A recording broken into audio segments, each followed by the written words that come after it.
सकाळचे 6 वाजल्यात आणि आता आम्ही चाललोय नदीवरती अंघोळ करायला. तिकडे लता मंगेशकर चौक आहे.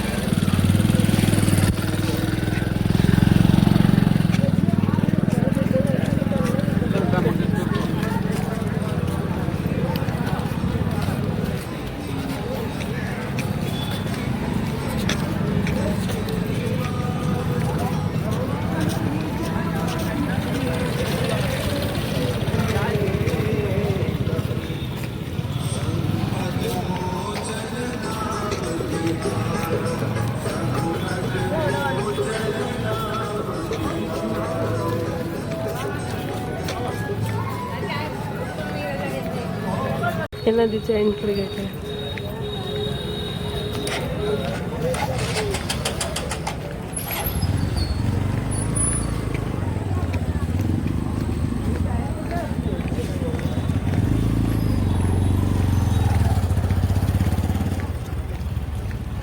नदी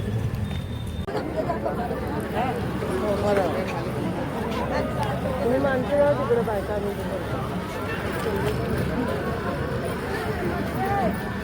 बॅगा ठेव जाऊ काय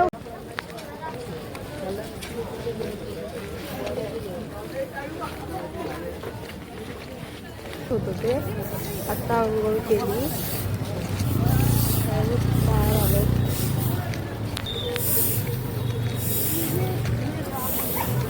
लता मंगेशकर चौक नाव दिलेलं. खाली बघ खाली बघ. तो भारी वाटतो.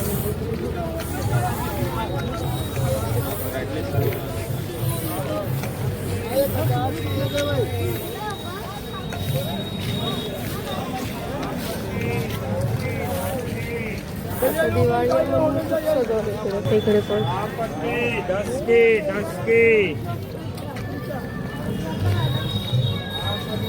साफसफाई भारी राहते.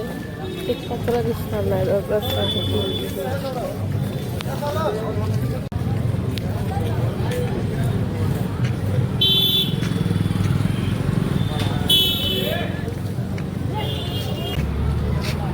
अच्छा इकडे पूर्ण दिव्यांचं आहे ते. संध्याकाळी लागतील इकडे दिवे.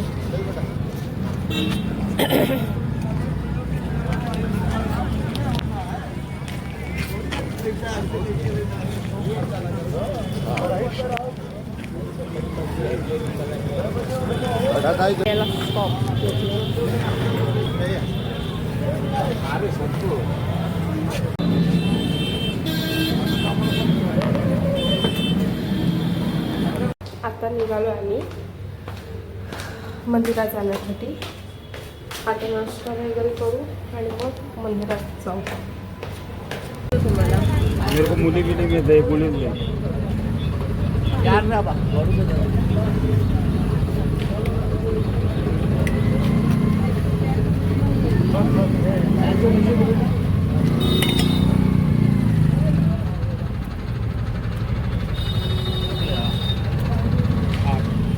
मध्ये आता एंटर केलं पहिलं दर्शन.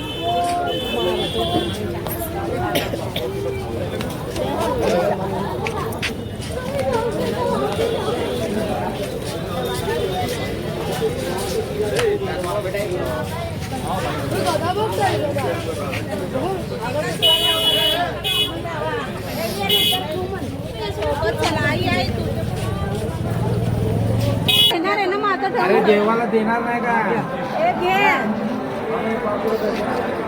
फोटो पाठव. काय फोटो पाठव. फोटो पाठव.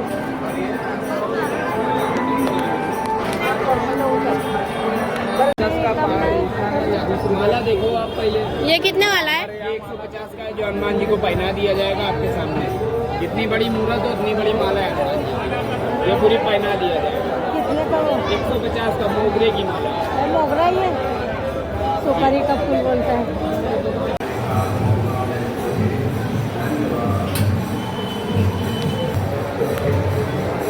सभी श्रद्धालुगण कृपया ध्यान दें. दर्शन करते समय अपना मोबाइल पर सुरक्षित रखें. उनको अपना पर्स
आता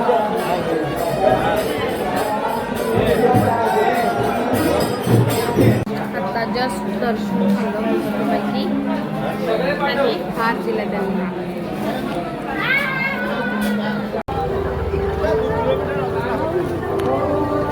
आता ह्याच्या पुढे सरळ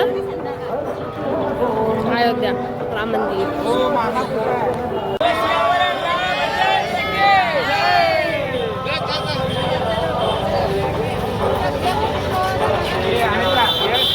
एंटर केलं, हे एंटर गेट आहे अयोध्याचं.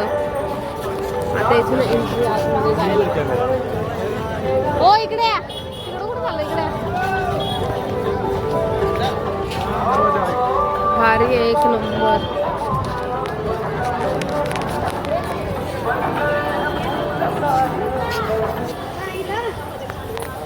त्याला एंट्री केलं. आता इथे गर्दीचं एवढी खूप काही नाही आहे, नॉर्मल आहे. आता इकडे बघू.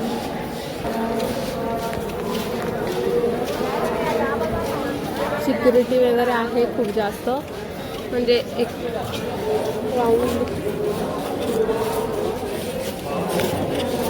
इकडे इकडून तिकडे सिक्युरिटी आहे, म्हणजे ते चेकिंग वगैरे होते आय थिंक. सो इथे पुढे मी व्हिडिओ शूट वगैरे करू शकत होतो. मध्ये एंट्री करतोय तर इकडे दर्शन तरी मध्ये फोन अलाउड नाही आहे, सिक्युरिटी आहे आणि चेकिंग वगैरे होते. सो फोन अलाउड नाही आहे पुढे, फोन लॉकरमध्ये टाकावे लागते.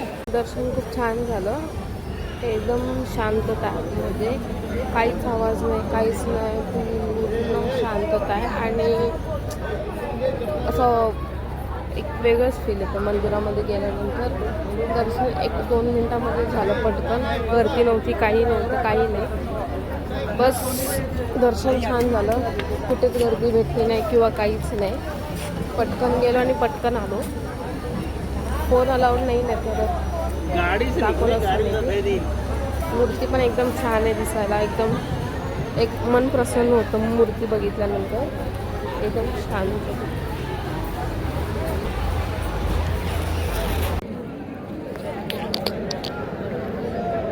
दशरथ राजमहल.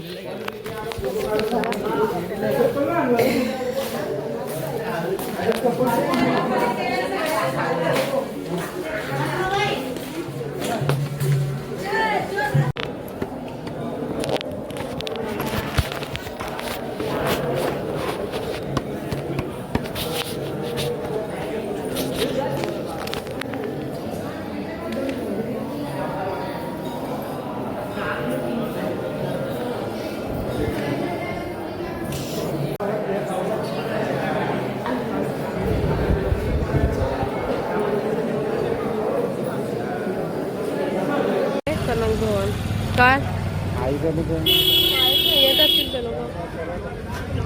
या तुम्ही, ते लोक तिकडे आहेत. मध्ये एंट्री अशी.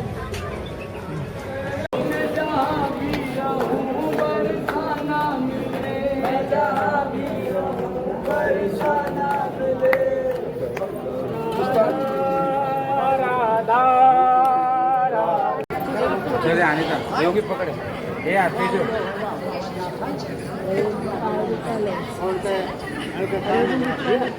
हाँ रिक्शा जो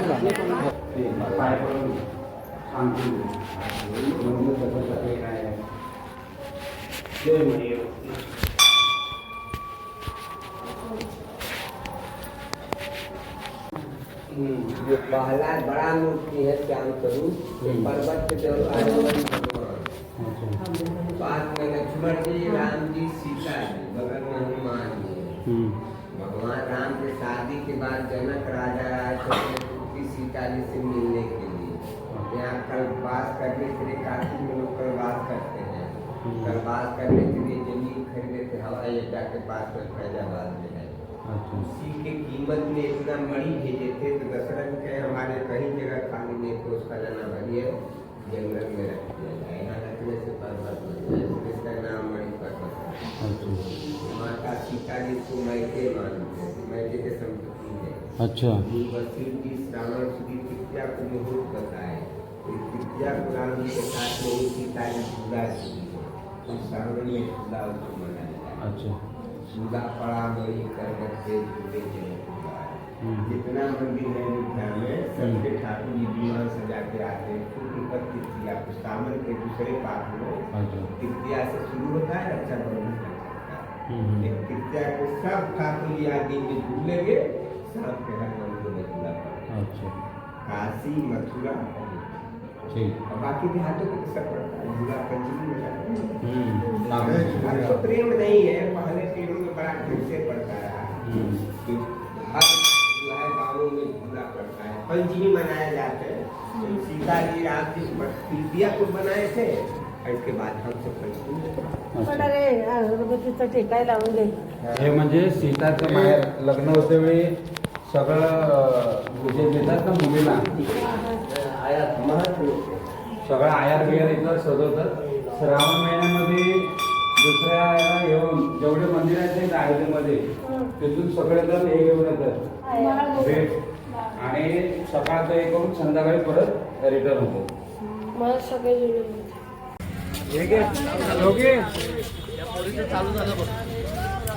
ही लाईट घे ना।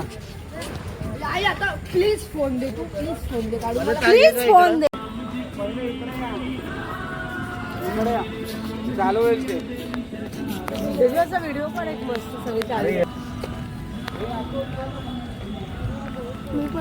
पाण्याचा शो आहे ना इकडे आता। सिद्धेश्वरला पण केलं जायचं ना असं। सिद्धेश्वरला बघितलं आपण जाऊया तिकडे। आई कोणते विजले असतील तर लावा सेला लागते।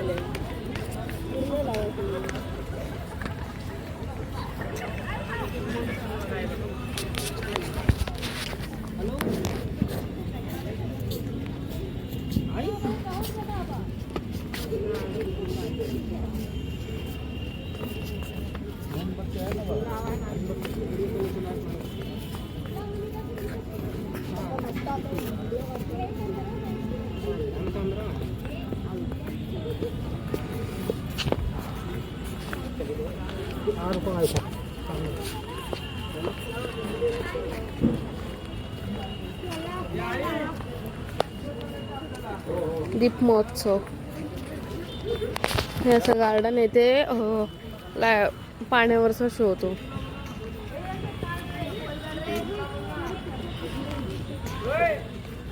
पवित्र सूर्य कुंड में अयोध्या विकास प्राधिकरण की ओर से आप सभी का स्वागत करना हमारे लिए सम्मान और सौभाग्य की बात है। हमने आपके लिए जो ध्वनि और प्रकाश शो आयोजित किया है उसे देखने के लिए आपको यहाँ पाकर हमें अत्यंत प्रसन्नता हो रही है। ये शो न केवल आपका मनोरंजन करने के लिए है बल्कि ये आपको इस ऐतिहासिक स्थल से जुड़ी समृद्ध पौराणिक कथाओं के बारे में भी बताएगा। जैसा कि आप सभी जानते हैं कि अयोध्या एक समृद्ध सांस्कृतिक और ऐतिहासिक विरासत वाला शहर है। ये एक ऐसा शहर है जो अपनी आध्यात्मिकता और भक्ति के लिए जाना जाता है और हम अयोध्या विकास प्राधिकरण में इस समृद्ध विरासत को संरक्षित करने और बढ़ावा देने के लिए प्रतिबद्ध हैं। आज का साउंड एंड लाइट शो उसी दिशा में एक छोटा सा कदम है। ये इस पवित्र शहर के समृद्ध इतिहास और पौराणिक कथाओं को मंत्रमुग्ध करने वाले ऑडियो विजुअल अनुभव के माध्यम से प्रदर्शित करने का एक प्रयास है। हम अपने सभी मेहमानों से अनुरोध करना चाहते हैं कि वे शो के दौरान अपने मोबाइल फोन का इस्तेमाल न करें। ये सुनिश्चित करने के लिए है कि हर कोई बिना किसी व्यवधान और असुविधा के शो का आनंद ले सके। हम आपसे अनुरोध करते हैं कि कृपया अपने मोबाइल फोन बंद कर दें या उन्हें साइलेंट मोड पर रखें। हम एक बार फिर अयोध्या विकास प्राधिकरण की ओर से आप सभी का हार्दिक स्वागत करते हैं और आशा करते हैं कि आप शो का आनंद लें और अपने साथ अयोध्या के समृद्ध इतिहास और पौराणिक कथाओं की गहरी समझ और प्रशंसा लेकर जाएंगे। धन्यवाद।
प्रांगण में आपका स्वागत करती हूँ। आप सब उपस्थित लोगों को मैं सूर्यकुंड की महिमा सुनाती हूँ और यहाँ हुई घटनाओं से परिचित कराती हूँ। भारत की मिट्टी अनेकों दिव्य आत्माओं की जन्मस्थली है, पर आज मैं आपको कथा सुनाऊंगी विष्णु के उस अवतार की, जिनके अवतरण मात्र से मैं पावन हो गई सदा सदा के लिए। कौशल्य माँ की गोद में जन्म लिया मर्यादा पुरुषोत्तम श्री राम ने अधर्म के नाश के लिए, धर्म के सही मार्ग के लिए। मेरे दुख का ठिकाना नहीं था जब उन्हें अयोध्या त्याग वनवास पर जाना पड़ा,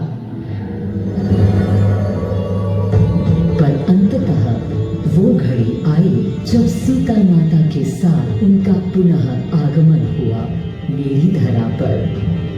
हर्ष था चहुओं और उल्लास था हर दिशा में। वो घड़ी बस अब आने को थी जिसकी प्रतीक्षा में मैं यानी अयोध्या जाने कब से आंखें बिछाए बैठी थी। श्री राम का राज्याभिषेक बस होने को था। हर कहीं उत्सव था, पर इस उल्लास पर दुविधा की कालिमा छा रही थी। श्री राम प्रसन्न नहीं थे। राज्याभिषेक का कोई उत्साह उनके चेहरे पर नहीं था। उन्हें राज्य का लोभ नहीं था, सिर्फ अपनी प्रजा की चिंता थी।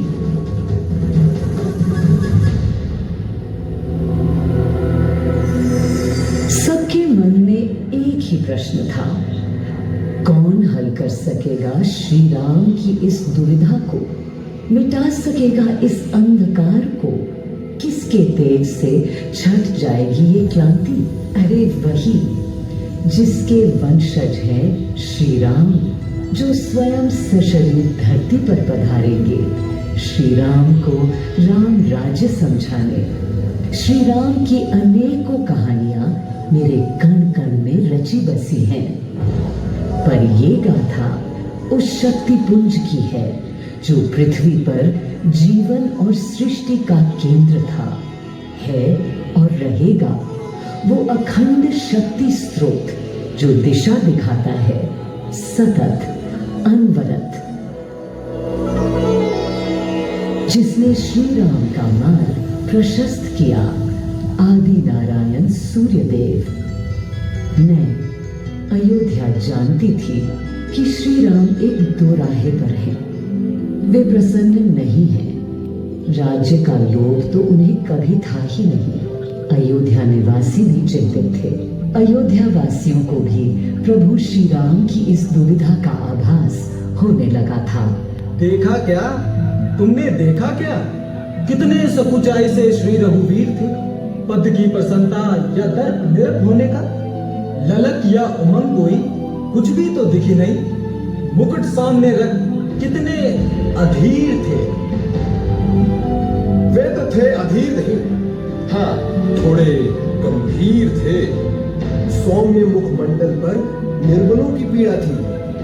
दीनहीन असहाय वंचितों का दर्द था। उनके लिए मुकुट अथवा राज सिंहासन वैभव का लोभ नहीं। अब कैसे सुखी दिखे जब तक सुखी सारे लोग नहीं। तब दिशा निर्देशन के लिए श्री राम ने स्वयं सूर्यदेव का स्मरण किया। श्री राम सूर्यदेव का आह्वान करने लगे। क्लांत मन से उन्होंने अपने पितामह को याद किया। मन असमंजस में था उनका। कर्तव्य की सही दिशा उन्हें सूझ नहीं रही थी। क्या उचित है प्रजा के लिए, उनके लिए, वंश के लिए, धर्म के लिए, शांति के लिए। इसी परामर्श के लिए अंतर्मन से उन्होंने सूर्यदेव को पुकारा। मैं अयोध्या पवित्र से पवित्रतम हो गई हूँ। आज स्वयं श्री राम ध्यानरत हैं, मर्यादा पुरुषोत्तम आह्वान कर रहे हैं, उन सकारात्मक शक्तियों का संचार कर रहे हैं जो उन्हें, मुझे और मेरे यानी अयोध्या के हर निवासी को अनंत काल तक सही दिशा दिखाएंगी। संभव है स्वयं सूर्यदेव सशरीर पधारे अयोध्या की धरा पर।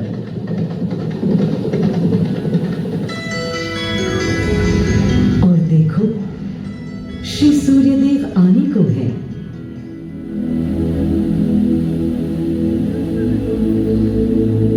उनकी पहली किरण के स्पर्श से कलियां एक एक कर खिलने लगी।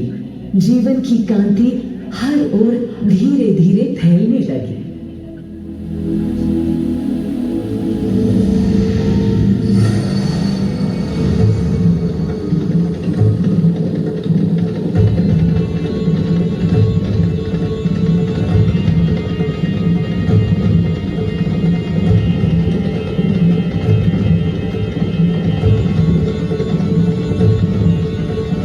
कितना अनोखा दिन है।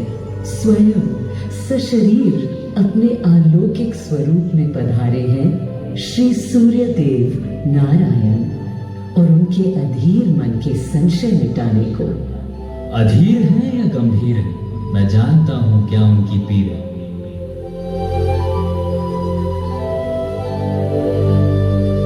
मां कौशल्या को प्रणाम। कहाँ है राम?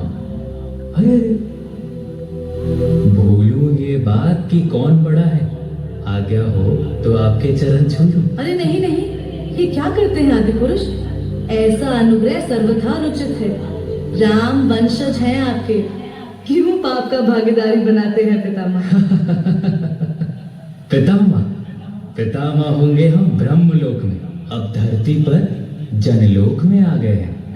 आइए चलिए। सूर्यदेव के आगमन पर मां कौशल्या उन्हें मिली और विनती की कि हे देव, मेरे पुत्र की उलझन दूर करें, उसे राह दिखाएं कि अयोध्या का, पूरे भारत का भविष्य निर्धारित हो सके। आपकी जब पहली किरणें आती हैं तब गोचारण होता है, चिड़िया गाती हैं, लेकिन इन दिनों कितनी उदास है। कारण है उनके राम की एकाग्र साधना और सुदीर्घ उपवास। सिंहासन की ओर चरण धरना नहीं चाहते, धारण नहीं करना चाहते हैं मुकुट। कोई बात, राज्य अभिषेक के बाद राज्य जो भी चलाए, रामराज उसका ही तो कहलाएगा। मैं आ चुका हूं तपस्वी राम। मनस्वी राम, अपने नेत्र खोलो।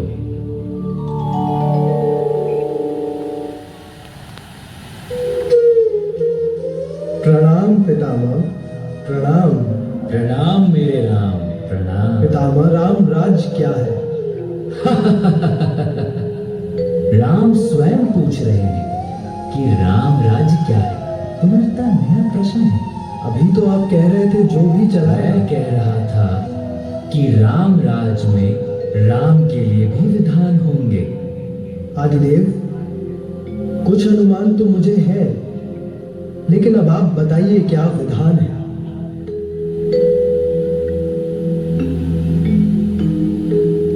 राम राज्य आश्रय कल्याण है, निर्बलतम मानव का त्राण। भय हो ना भीति हो, मुख्य राम राजनीति जन जन की प्रीति हो। लोक संरक्षण हो, सत का आभास हो, परमानंद प्राप्ति हेतु मंगल उद्भास हो। प्रेम परम तत्व हो, सब में समत्व हो। दैहिक दैविक या भौतिक संतापों की औषधि अचूक राम बाण है। राम राज्य आशय कल्याण है, निर्बलतम मानव का त्राण है। प्रमोदित अपंतव हो, आस्था का घनत्व हो, वैभव विशाल हो, मेघ करे वर्षा और सदा ही सुखाए।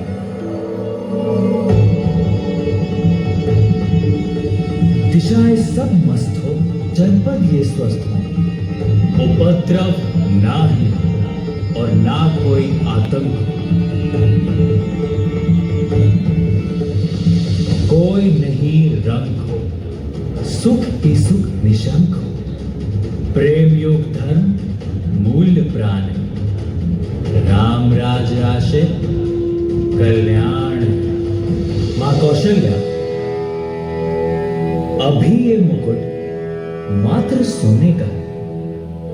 मैं इस मुकुट को राम के साथ सदा उपस्थित होने का बना देता हूं।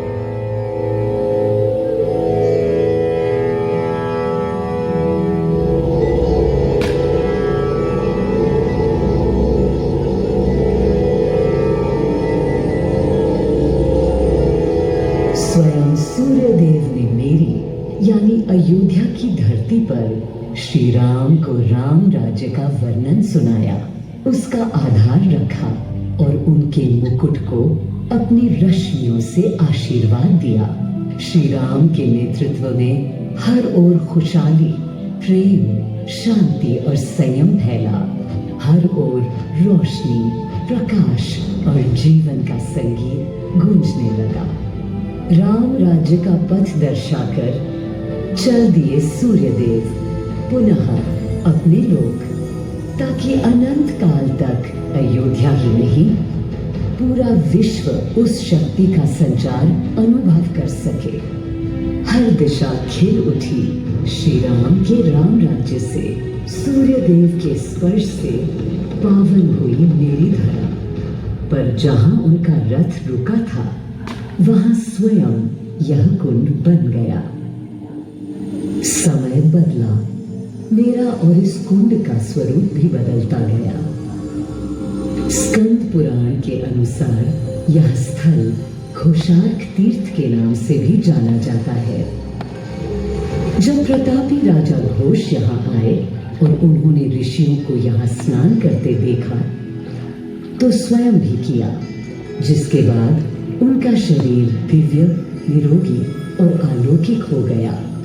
यही तपस्या करने के बाद उन्होंने यहाँ सूर्य मंदिर, कुंड और चारों ओर घाट का निर्माण कराया, जिससे यहाँ की प्रजा भी इस अलौकिक कुंड का लाभ उठा सके।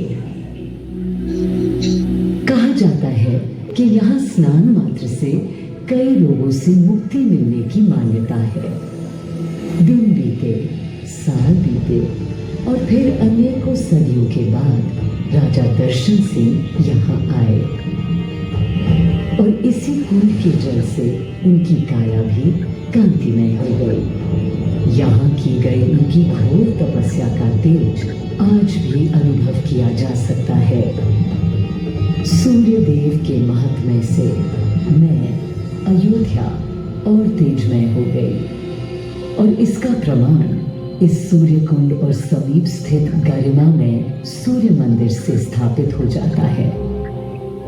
समय बदला और मैं अयोध्या भी समय के साथ बदली, पर मैं इस हर्ष से फूली नहीं समाती कि मेरी ही धरती पर राम राज्य की आधारशिला रखी गई। आज भी अयोध्या एकता, आस्था और शांति के लिए उदाहरण बनी हुई है। राम राज्य के मूल्यों, सिद्धांतों और आदर्शों को आगे बढ़ाते हुए आज पूरा प्रदेश उन्नति और सफलता के पथ पर अग्रसर है। हर ओर विकास और प्रगति के प्रतीक दिखेंगे आपको।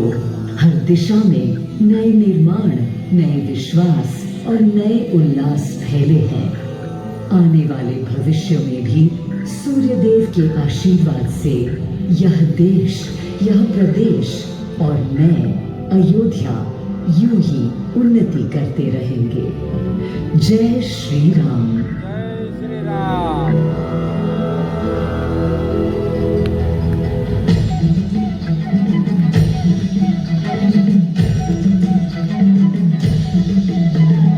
आदिदेव महिमा को राम राज गरिमा से, आदिदेव महिमा को राम राज गरिमा से अपना लियो चितला, अपना लियो चितला।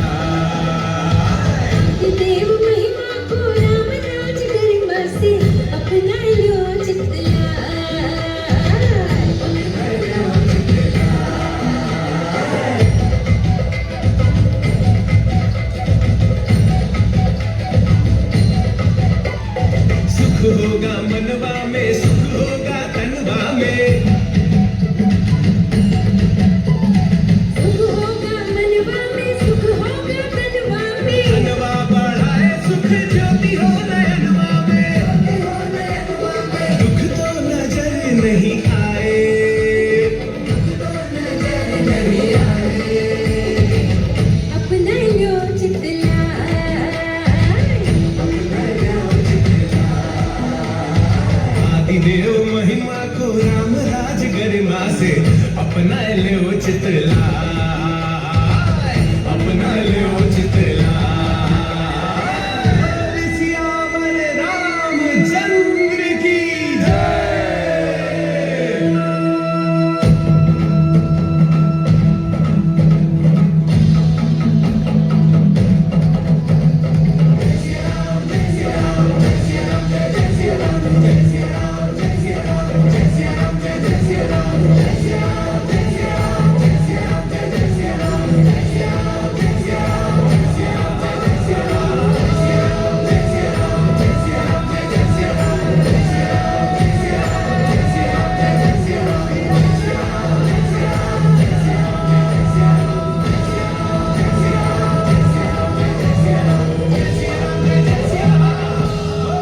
सियावर रामचंद्र की जय।